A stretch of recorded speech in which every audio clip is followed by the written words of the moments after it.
back to another Yoga Anywhere practice. I'm Amanda and I'll be guiding you through today's practice. And today is another how-to video, and today we're doing downward facing dog. So downward facing dog is a pose that probably most of you have heard about, and I feel like I was going to say it's kind of like a quintessential pose in yoga, and I feel like it is. It's a pose that, you know, as soon as people think yoga, they think downward facing dog. And for good reason. In a lot of different classes, we're going to be practicing downward facing dog.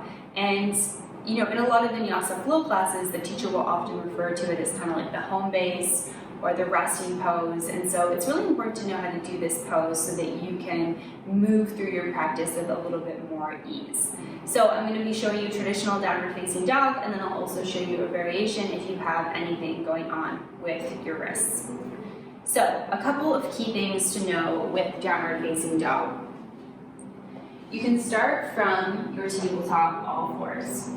So with your tabletop, it's key to think about having your wrists stacked underneath your shoulders, your knees stacked underneath your hips. You want your hands to be about the distance of the outsides of your shoulders. So you want to think about where the edge of your shoulders is and line up your hands with that. And then you want to spread through all 10 of your fingers.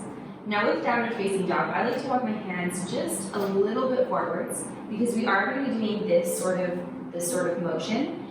And this type of extension is really going to take the pressure off the wrists. So if you have, you know, all your weight just like this, kind of like a handstand, it's going to be a lot on your wrists. Downward facing dog is not about that. So bring your hands ever so slightly forward from your tabletop. Tuck your toes under, and then lift your hips up towards the ceiling. And so this is what downward facing dog looks like. It's kind of like an upside down V and A without the cross. And every time I get there, I feel like I need to just bring a bit of movement to it because there's a lot of stuff happening. And so a couple of things that you want to think about. There's the upper body and then there's the lower body.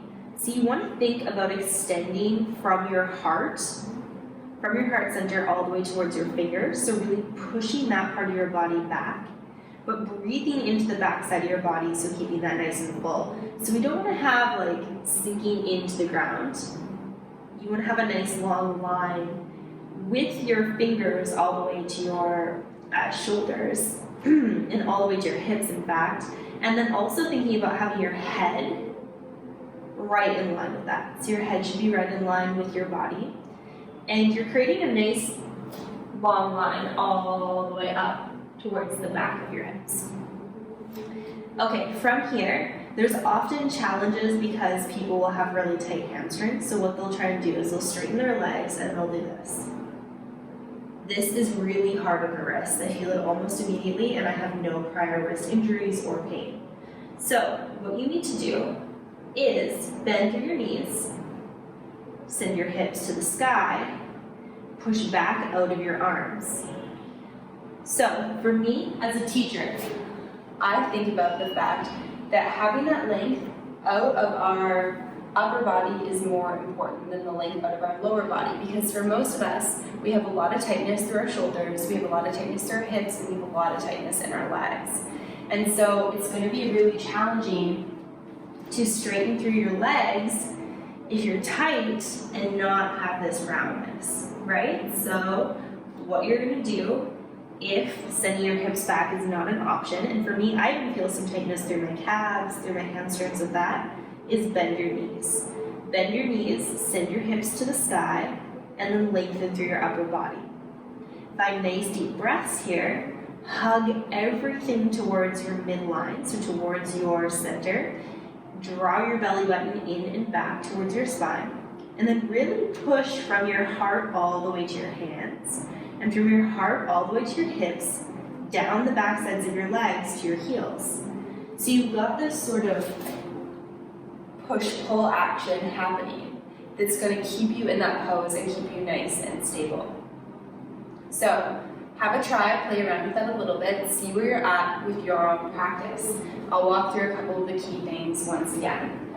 So, nice strong base, wrists over shoulders, wrists under shoulders, knees underneath hips, arms as wide as your outer shoulders.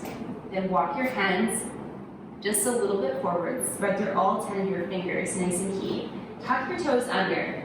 Bend your knees as you send your hips to the sky. Keep your knees bent and really think about sending your butt up towards the ceiling. So as if you were like presenting your backside towards something in the sky. I know that's weird and creepy, but it just kind of helps with that motion of what to do with your hips. And then push out of your hands towards your hips. Breathe deep. Hug everything in, so be nice and strong. And then think about drawing length from your heart to your hands and from your heart to your hips. And then from your hips down the back sides of your legs. Nice. As you get stronger with the pose, you can start to straighten your legs more and maybe even the backs of your feet come down to the mat. That's not the most important part though. The most important part is creating that length from your fingertips all the way to your hips. And then if you need to bend your legs, that's totally fine. So think about making that A without a cross or that upside down V, and really think about extending. There's a lot of extension, there's a lot of strength, and when a teacher says it's a resting pose, know that that is a more intermediate to advanced level, and that if you keep practicing, downward facing dog will become a resting pose for you. Alright, so that's downward facing dog on your hands. If you have any wrist issues, it's really easy sometimes to be like, oh, I just can't do yoga. Well, you actually can do yoga, you just need to modify a little bit. So we'll come back to our tabletop position. And then what we're going to do is we're going to look where our hands are, and we're actually going to place our elbows there.